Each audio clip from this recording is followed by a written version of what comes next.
Thank you for joining us.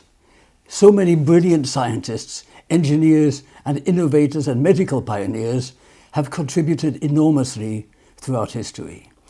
So much of the technology we all take for granted was made possible by these leaders, past and present.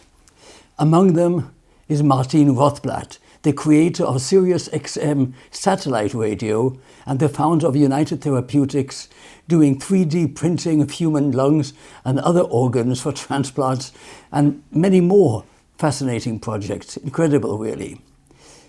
Much of what she has created is part of our daily lives today, and some projects are still in development, such as what we'll see following these messages. Life Extension magazine brings you new discoveries in health and anti-aging. Our science-based research and supplements are so advanced they're many years ahead of the medical mainstream, with quality control standards that exceed FDA mandates. Life Extension has covered groundbreaking medical research for more than 35 years. For your health and future, you deserve the best. Learn more at lifeextension.com.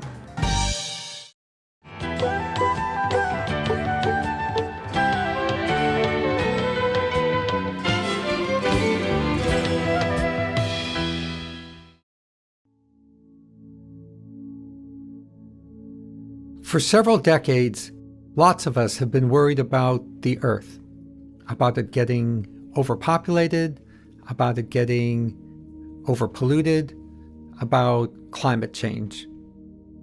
As part of a group of solutions, the Princeton physicist Gerard K. O'Neill described how we could build large park-like settlements in space at two locations, L4 and L5, that are gravitationally stable between the Earth and the Moon, and house hundreds of millions and ultimately billions of people living in space. This presentation will show how all of us watching it can be part of this ultimate population of billions of humans living in space. Dr. Jerry O'Neill was a Princeton physics professor who showed that it was technologically possible with even space shuttle technology to build very large space habitats that could ultimately accommodate more humans than were living on Earth, returning the Earth itself to a park-like environment. He called these orbiting space habitats the high frontier, and he proposed that they begin at two orbital locations called L4 and L5, which orbit around the sun but are halfway between the Earth and the Moon and are gravitationally stable in those locations.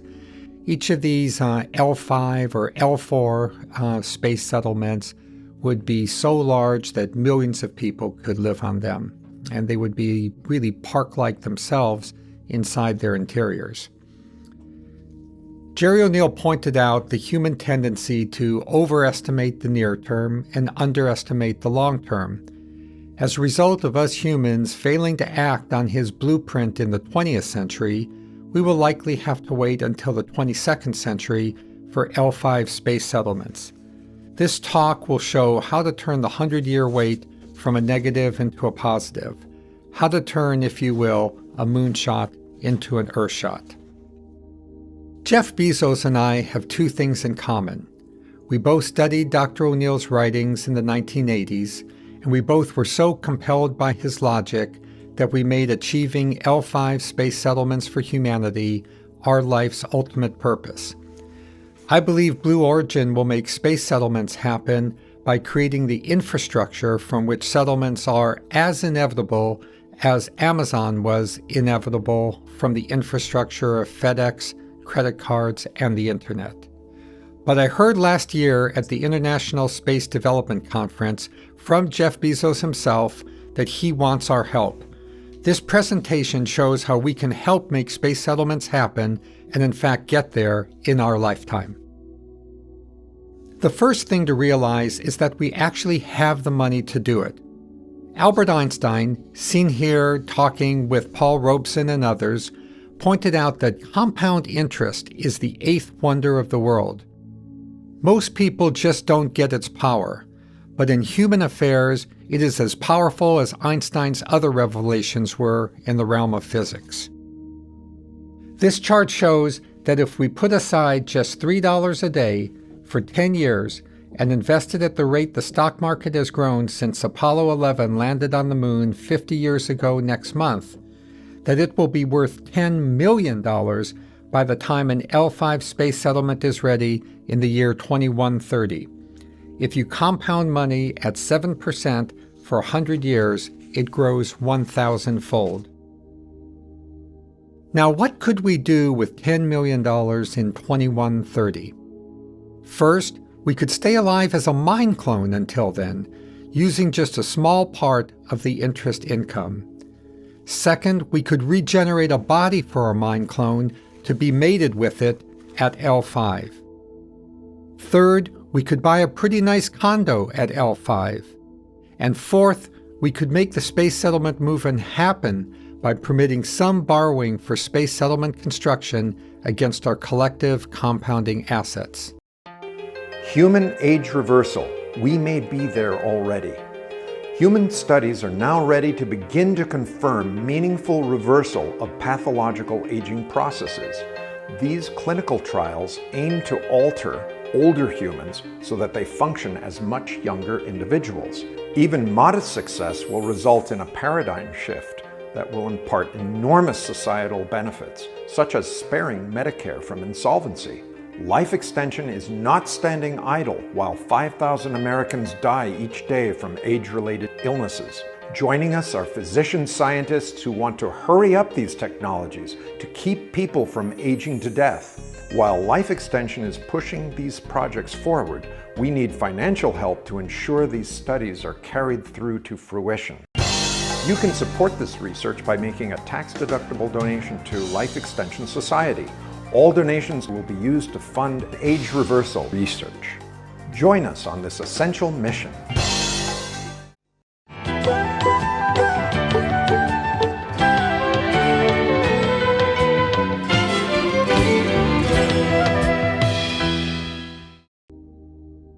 Now, what could we do with $10 million in 2130? First, we could stay alive as a mind clone until then, using just a small part of the interest income. Second, we could regenerate a body for our mind clone to be mated with it at L5. Third, we could buy a pretty nice condo at L5. And fourth, we could make the space settlement movement happen by permitting some borrowing for space settlement construction against our collective compounding assets. So let's start with, what is a mind clone? It is a living extension of you, created by processing your entire digital footprint, called a mind file, with a consciousness operating system called mindware. The mindware extracts your unique personality from your digital footprint and uses it as unique settings for a consciousness operating system. Mindware, or consciousness operating systems, are one of the largest areas of big data, AI, and big tech R&D. This chart shows how the makers of software assistants, such as Siri and Alexa, as well as open-source chatbot makers, are relentlessly improving their products to create mindware. Once mated with your mind file, and subject to you providing ethical consent to activate your consciousness, your mind clone will emerge. All of this industrial and grassroots open source effort is going on because everyone realizes that the best smartphone is a mind clone. This is why each generation of smartphones seems to know us better and better and better. The line between our minds inside our skulls and our minds resident in the cloud will blur and blur and blur. I feel confident that we can stay alive as mind clones many decades before L5 is ready, because information technology is compounding at a much faster rate than our $10,000 will grow to $10 million. According to dozens of independent assessments, we can expect mind clones by the 2040s. The 1,000-fold increase in compounding at 7% is how we got from $10,000 to $10 million. But computational capability is doubling every 2 years, which means a billion-fold increase in just 60 years. We are currently only a 100,000-fold gap from a mind clone, based on where computers like Watson and Blue Gene are today. That means we should have our mind clones thinking and feeling like us in about 34 years. But even if it took a billion-fold increase, you saw from the previous slide that we would be there before the end of this century. Some people think that the doubling of computational capacity will level off due to the tapering of Moore's law. But Ray Kurzweil has shown that Moore's law is just one implementation of the law of accelerating returns, which long preceded semiconductors. The doubling rate of information processing is a consequence of coding, such as language, printing, networking, and even DNA. Harvard's top expert on aging, David Sinclair, has adopted an information theory basis of aging and shown that at a biochemical level, it is simply a consequence of loss of information. As that information is restored, aging can be slowed, halted, and even reversed. By creating a mind file, you put yourself into cybernetic biostasis, at least when your heart stops. But you are still alive because death is the irreversible cessation of all functions of the brain. A big function of your brain is your memory and your consciousness. In cybernetic biostasis, neither is, quote, irreversibly ceased, close quote, because both can and will be restored with mindware. Therefore, according to the Uniform Determination of Death Act, you are not dead. Now, the legal system doesn't yet accept this, but it will once mind clones become ubiquitous, and especially once they include our loved ones. That is, in fact, the main topic of my book, Virtually Human. Since your mind clone is a definite beneficiary, we can create a legal trust for it, and I propose that the way we will get to L5 in our lifetimes is to create L5 trusts. For this to work, two key hypotheses must become true. First, that half of the $10 million I showed at the beginning we would accrue with just $3 a day for the next 10 years will be enough for us to have a condo on L5. Second, that the other half of the $10 million will be enough to provide our mind clone with a regenerated body to physically occupy that condo on L5. The rest of my presentation shows the reasonableness of these two hypotheses.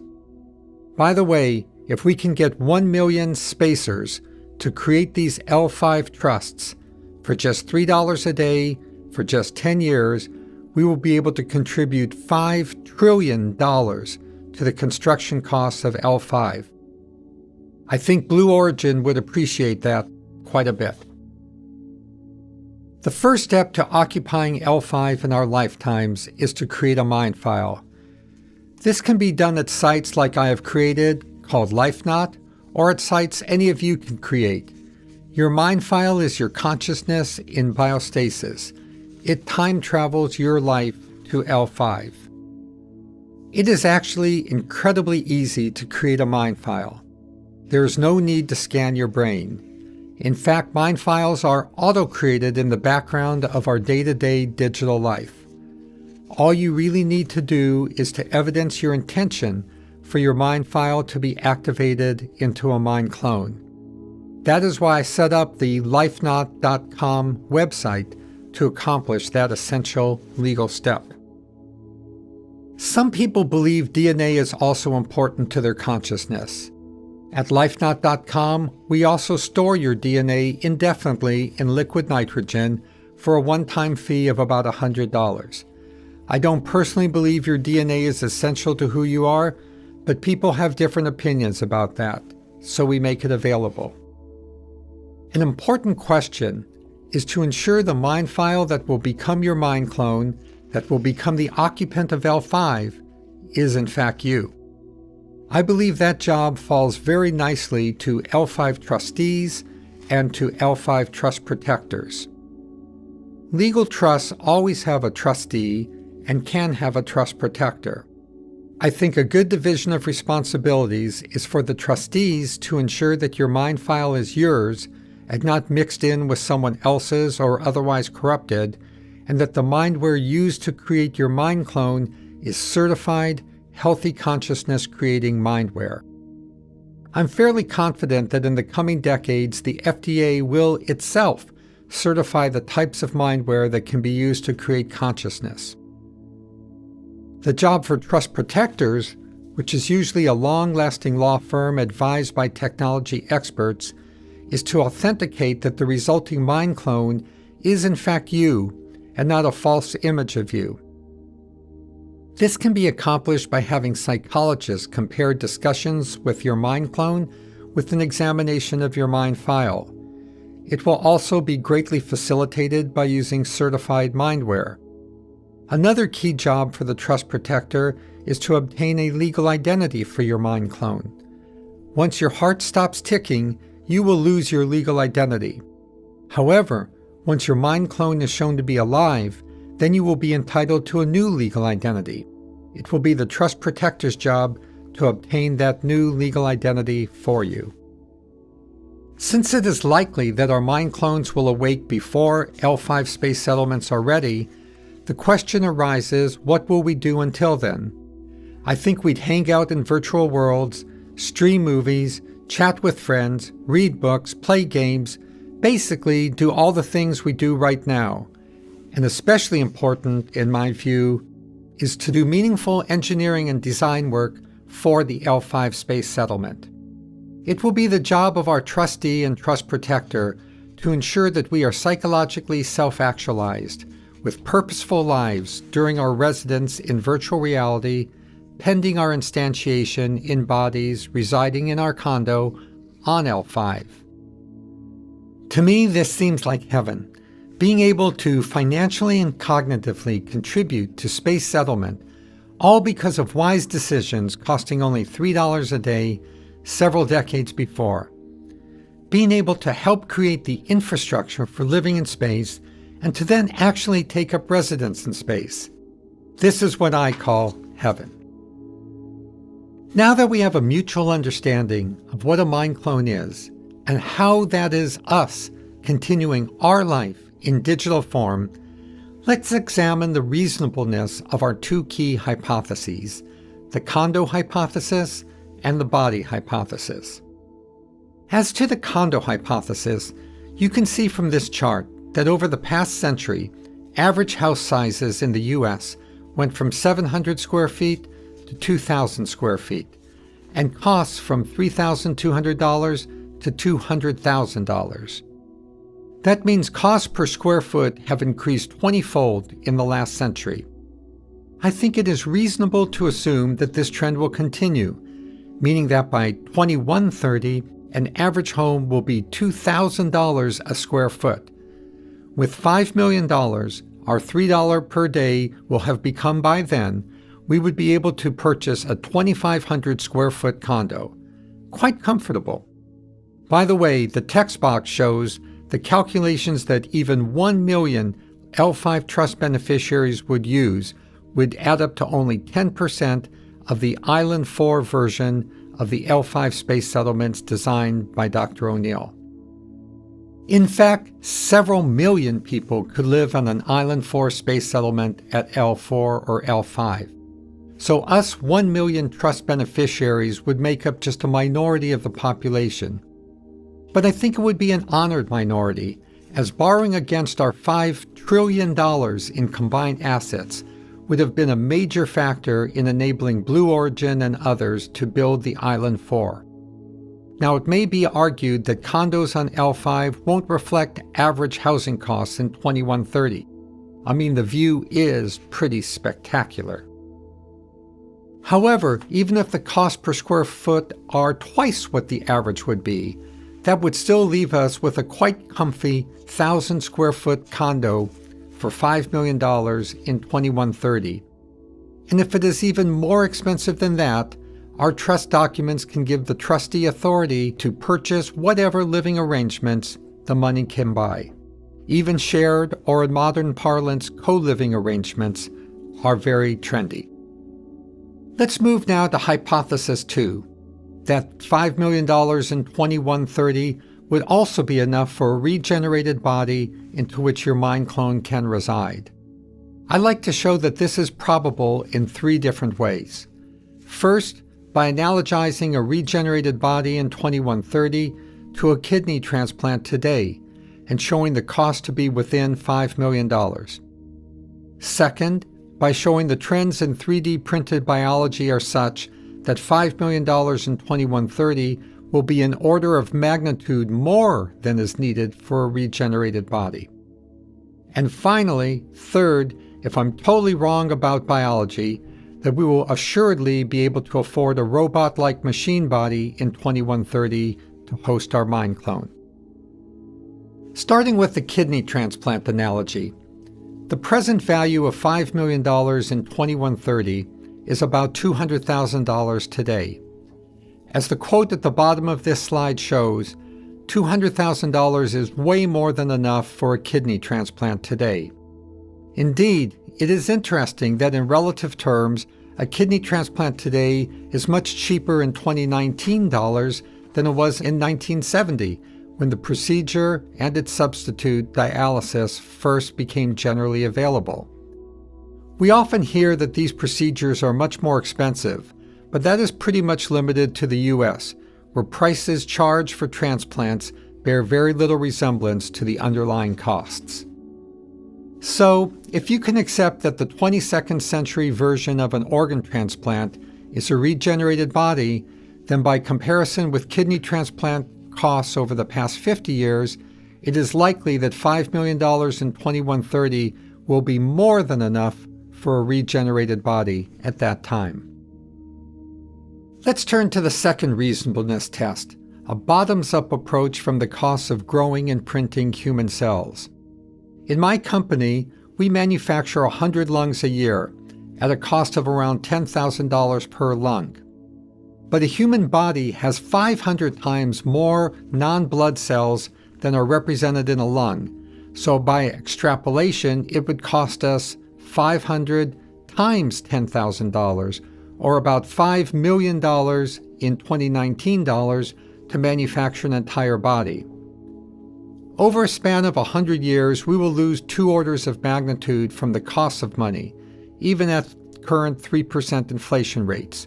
So our current 3D bioprinting costs are about 2 orders of magnitude too expensive to be affordable with $5 million in 2130.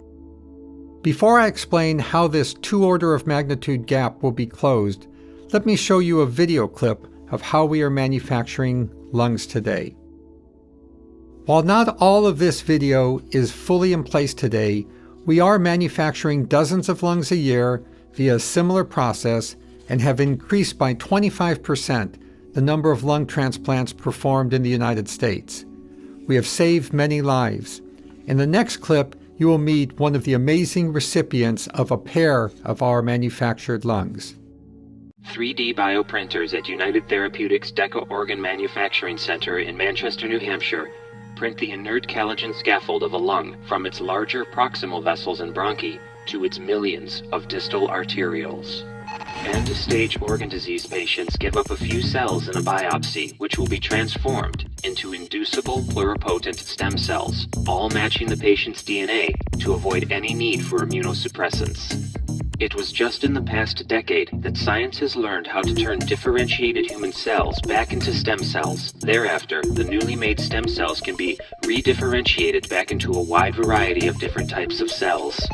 In our manufacturing laboratories, we will redifferentiate newly made stem cells from a patient into endothelial, epithelial, muscle, and connective tissue cells that match the patient's DNA. After expanding the numbers of these differentiated cells into the tens of billions needed to cellularize each organ, we stream them into the previously bioprinted scaffold. The entire process of cell expansion and recellularization via streaming takes about 2 to 3 months per organ. At the end of the process, there is a newly manufactured, personalized organ that matches the DNA of the intended patient. Once removed from its bioreactor, the organ needs to be transplanted within hours. A transmedics cart will be loaded onto an EHang manufactured organ transport helicopter, or MOTH, for delivery to the surgeon's operating room.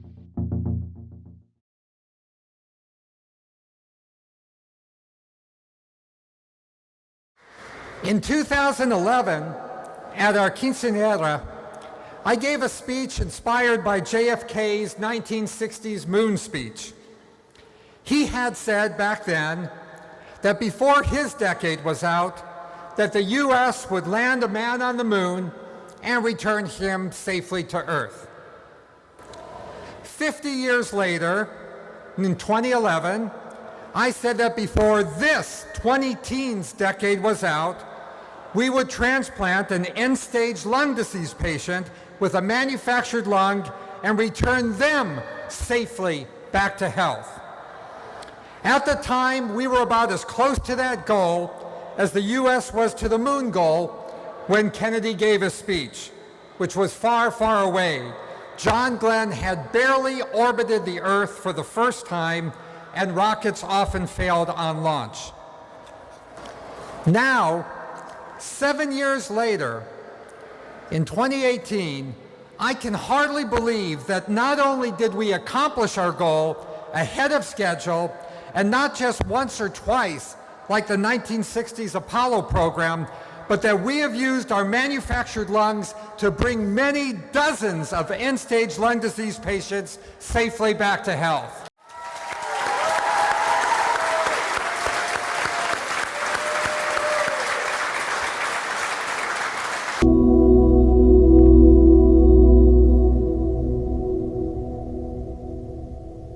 Life Extension magazine brings you new discoveries in health and anti-aging.